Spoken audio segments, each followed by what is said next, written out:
Okay, so I got three questions for you, Sheikh. My first question is, what's the proper method for making the intention for wudu, for ghusl, and for salah?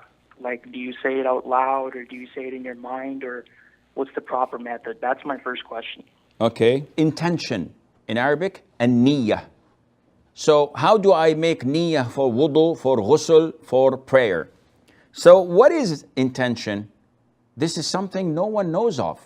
Is it not true? When I say to someone, Akhi, your intention is evil. You wanted to do this and this and this. He would say, are you God? Only Allah knows the intention. And this is why the jurors, the fuqaha, say the intention is in the heart. What does that mean? Meaning that no one knows about it except me. So for example, if someone puts a dish of biryani in front of me, do I utter and say, I intend to reach out and grab a bite?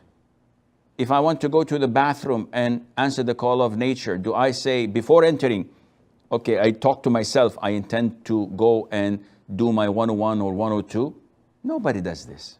So the intention is something that is firm in your heart that you want to do it. So one is walking after making wudu in home to the masjid, enters the masjid, says Allahu Akbar, shaitan comes to him. You did not have intention for fard. Said, are you crazy?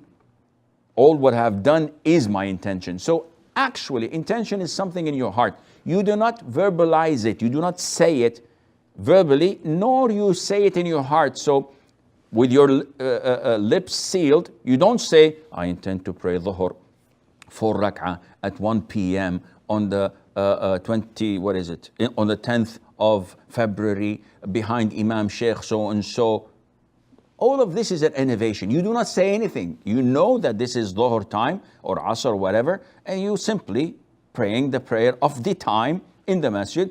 You simply say Allahu Akbar and you begin your prayer. So this is intention.